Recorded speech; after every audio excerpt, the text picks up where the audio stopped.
Hello, thank you for joining with me. We are reading in A Course in Miracles, Workbook for Students, Part 12, What is the Ego? This is Lesson 334. We're in Part 2 of the workbook, Section 12.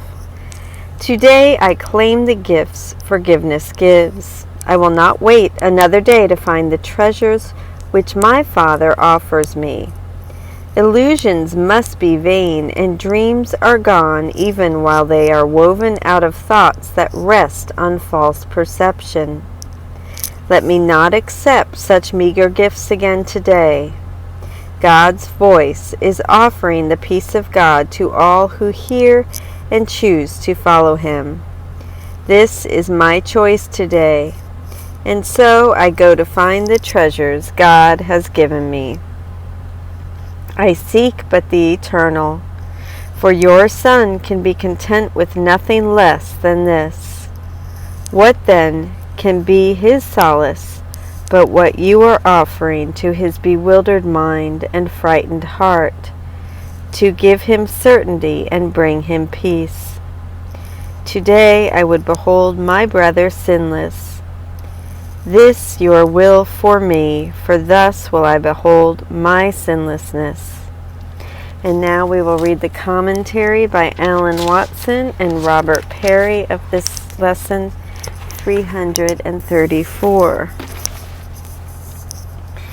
And there is no practice suggestion by Robert Perry, so I will read the commentary by Alan Watson. I seek but the eternal. This lesson is about deciding not to waste any more time going after the supposed gifts of the ego. I will not wait another day to find the treasures that my Father offers me. The primary use we are making of our free will is to delay our acceptance of our divine inheritance. We are holding on like crazy to our illusion of independence and denying ourselves the only thing that will ever content us. Like a homeless person stupidly clinging to his rags while being offered brand new clothing. Let me keep in mind today that nothing in this world is of lasting value. Illusions are all vain, and dreams are gone even while they are woven out of thoughts that rest on false perceptions. This reminds me of the verse in Ecclesiastes, I can never say that, I'm sorry, that says, all our seeking is like trying to hold on to the wind. The illusions of the ego are so evanescent that they can never satisfy a son of God. Only that which is eternal can satisfy me. A Christian hero of mine, Jim Elliot, once said, "He is no fool who gives what he cannot keep to gain what he cannot lose." Let me remember that what I truly want is God and His peace in my heart. When I think I want something else, Holy Spirit, please help me to translate that desire into what it truly is, a symbol of my longing for the Father and for home. God's voice is offering peace. Let that be my only aim, and let everything else fall by the wayside. The gifts forgiveness gives. What has all this got to do with forgiveness? Simply this. Every goal other than peace generates unforgiveness, putting me in competition with someone or something for that thing, whatever it is. Peace comes through forgiveness. If peace is my only goal, I will not judge my brothers, because a mind in judgment is not a mind at peace. Only a mind free of lesser goals, free of desire for ephemeral things, can see his brothers as sinless. Every encounter today offers me a chance at heaven. There does not need to be any great crisis. All the world is my classroom, and every instant is a moment of choice. Today, let me choose peace. And now I will lead us into meditation. Lesson 334. Today I claim the gifts forgiveness gives. I seek but the eternal, for your Son can be content with nothing less than this. What then can be his solace but what you are offering to his bewildered mind and frightened heart to give him certainty and bring him peace? Today I would behold my brother sinless. This your will for me, for thus will I behold my sinlessness. Today I claim the gifts forgiveness gives.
Thank you so much for joining with me in the meditation of Lesson 334. Today I claim the gifts forgiveness gives. And now we will read Alan Watson's commentary on paragraph 2, sentences 4 and 5 of What is the Ego section. And in it, the ego's terrible autonomy, it sees the will of God has been destroyed. The illusion of separation we call the ego, this terrible autonomy, seems to show us that we have triumphed over God's will for union. What a terrible thing it would be if this were reality. The ego's very being, if it were real, would be evidence of the most awful guilt imaginable. If I am the ego, then what I am, my very being, is an accusation of murder, most foul, for I have wrested my very existence from the destruction of God's will. And this is just what we believe in identifying with the ego. This is the primal guilt beneath all our vague, uneasy feelings, all our sense of unworthiness.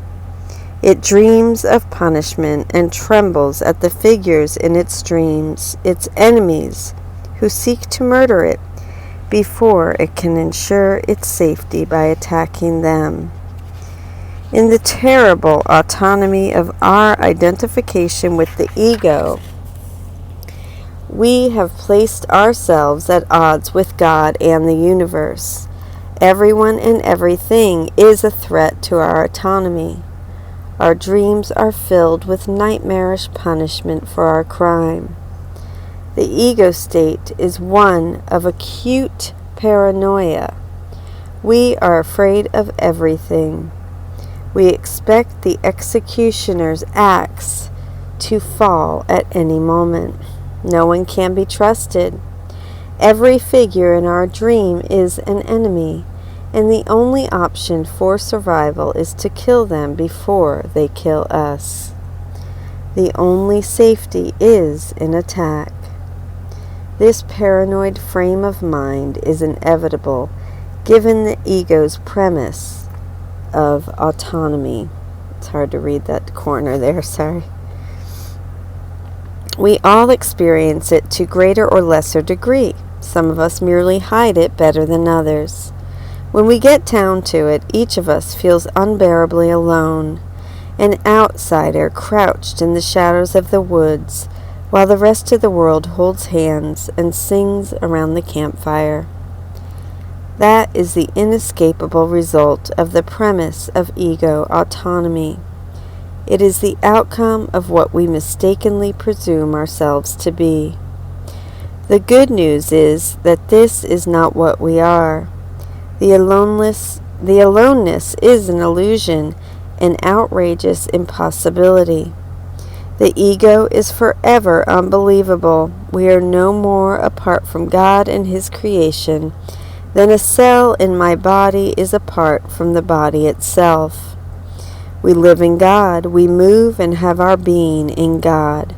We are, all of us, making this incredible transition from ego autonomy to a transpersonal unity, the recognition of a higher whole to which we all belong, intrinsically a whole which exists in every part, in you, in me.